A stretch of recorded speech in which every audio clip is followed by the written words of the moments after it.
Hello, everybody, and thank you for joining us for another episode of the Financial Commute. I'm your host, Chris Galeski, joined by CEO Jeff Sarti. Hey, Chris. Jeff, thanks for joining us. Happy to be here.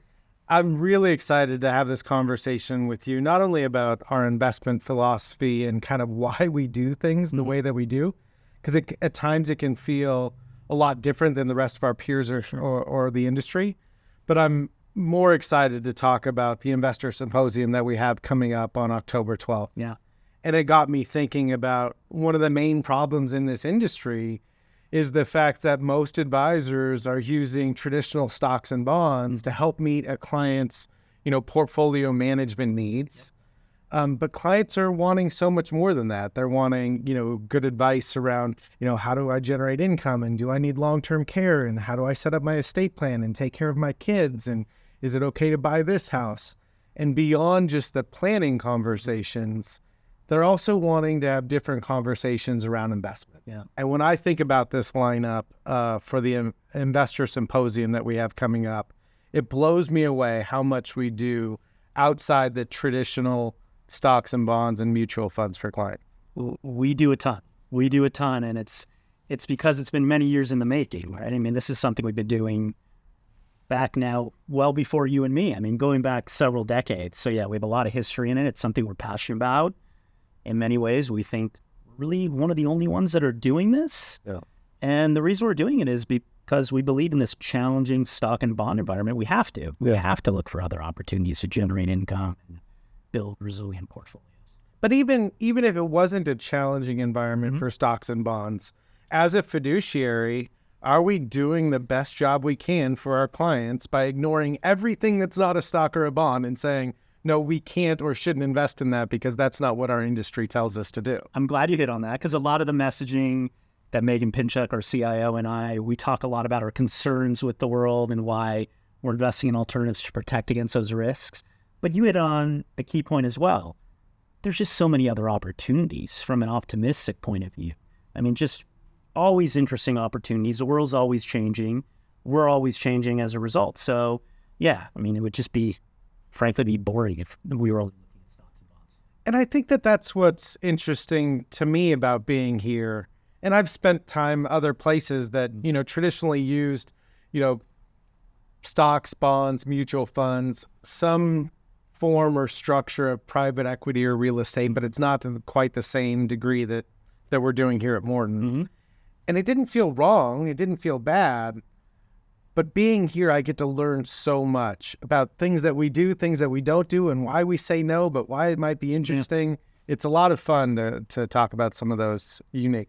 It is. Within the four walls here, it's an exciting atmosphere because there's so much creativity. We're always looking at new things. And listen, obviously, most of them don't pass the test. And we don't move forward with a lot of these investments. But just the nature of always seeking new opportunities, it's, as you said, just a very intellectually stimulating environment to be a part of.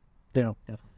We're going to get into the Investor Symposium here in one question. Okay. But a question that we get a lot from clients and prospects and people is, why do you guys invest outside of stocks and bonds, but the rest of the industry kind of just sticks with their normal investments? Why is it in our DNA? Why is it in our DNA? The simple answer is, and it's one of our key tenets, as you know, true diversification. Everything we were taught, our whole industry was taught the tenets of diversification, right? You should be invested in a handful of stocks, not just one. You should be invested in stocks and bonds, not just stocks or bonds. The problem, though, with the industry is they stop there. And the challenge with that limited approach of, let's say, having a diversified pool of stocks and some bonds is, yes, that will feel diversified in most environments. But when you really, truly need diversification, years like 2022, last year when the markets, everything falls apart, 2008, those simple diversification rules don't quite cut it. And that's why we're just so passionate about finding other opportunities that'll just march to the beat of a different drum. Yeah. So that's really one of the main reasons. That is by far one of the main reasons. I think another barrier to entry for a lot of other firms is it takes a lot of people power to operate a business that manages investments that are both in the traditional sense and then the private structure as well. I mean, as you know, we have a whole team here, a team in various departments, from research through administration, compliance, you name it. That's just a lot more manpower than a typical firm of our size would have, because like you said, it's a lot of work. Yeah. One other aspect related to that is a lot of firms intentionally don't really want to move very aggressively into the alternative landscape, is because in many ways, you're really not paid to look differently. There's safety in just sticking to stocks and bonds because that's what our industry does. And listen, our industry is doing great across the board, right? It's people tend to stick with their advisors even if they're only in stocks and bonds. So many firms are not really incentivized to stick their neck out there, and they don't have the willingness to look different. Yeah. Obviously, we take a very different approach. We're more than willing to look different if we believe the types of solutions we're searching for are in the client's best interest. Yeah, definitely. And that rings true. I mean, we've got the Investor Symposium coming up October 12th. It's going to be a long day from 10:30 in the morning till a little bit after 3 o'clock in the afternoon. And cocktails after. And cocktails and appetizers after that. Yep. And when I look at, we're going to have a couple different stages. Mm-hmm. One that's focused on investments and one that's focused around areas of financial planning or different topics there. Just the investment stage alone, from attractive returns through creative private lending to real estate lending to the real estate market to dividend paying stocks. We're even going to have Nick Bhatia come back on and talk about Bitcoin and crypto. We're going to have a session on AI. That's right. Yeah.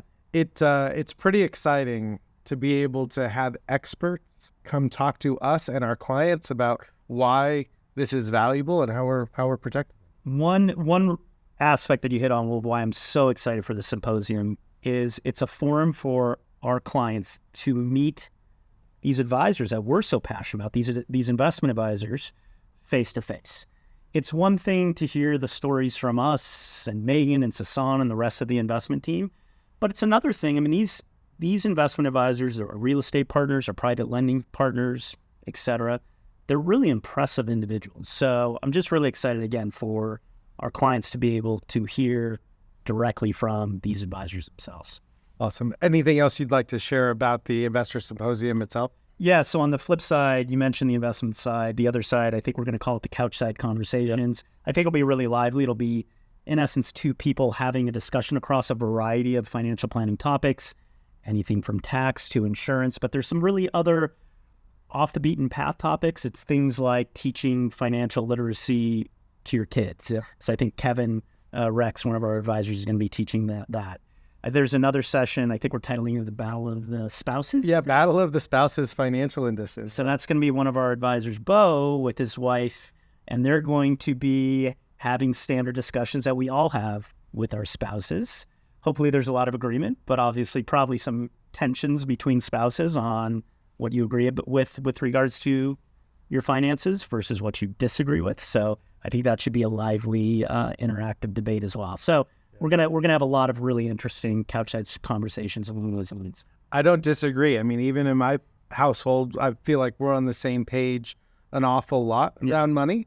But then there's a couple of scenarios where we're not. I mean, my wife is right. We should probably take a few more vacations and enjoy a little bit more today. You don't know what the future is going to hold. Yeah. So you mentioned taxes. We've got Boost Your Business and Save on Taxes, The Modern Investor Dilemma, Complexities of the Sandwich, the Sandwich Generation. The Sandwich Generation. So that's an interesting one. I'm actually going to be participating in that one. It's navigating being sandwiched between taking care of your kids, navigating their schooling, carpooling them to schools, etc., but then potentially also working and dealing with your aging parents and being sandwiched in between those two responsibilities. Yeah, these are some great topics. Yeah. I'm really excited about the format.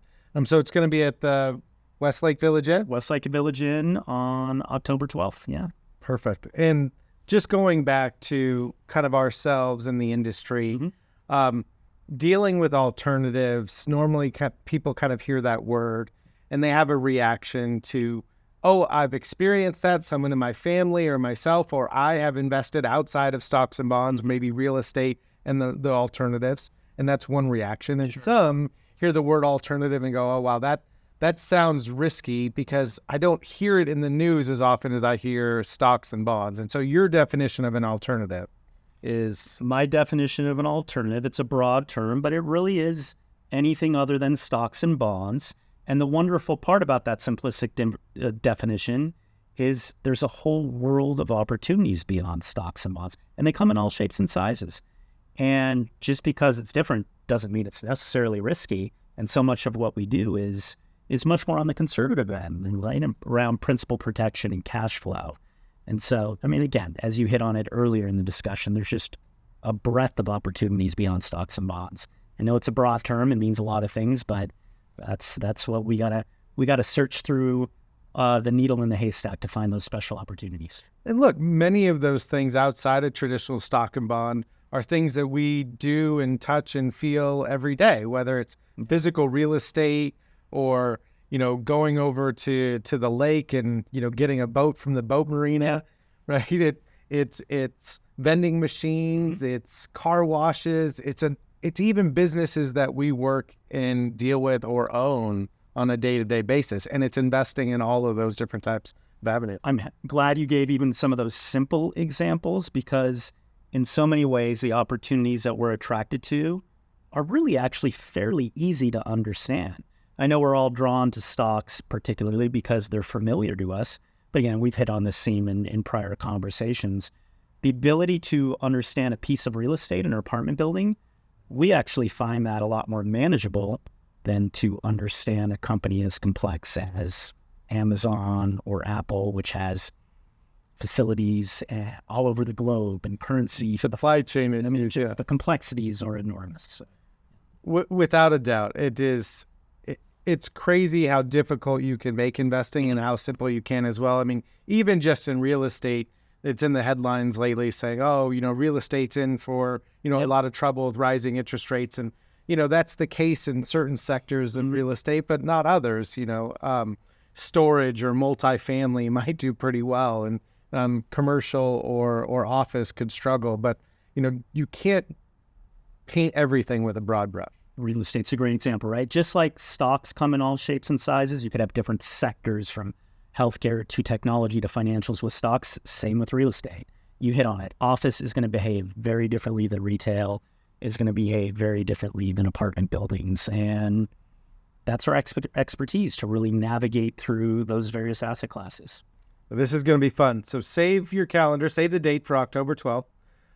Formal invites should go out next week. I think so. I think in the coming week. We're going to have a long day, but it's meant to be a day where people can pop in and pop out of certain sessions that we're going to have with our other advisors and fund managers, and look forward to seeing everybody there. Thanks, Krista.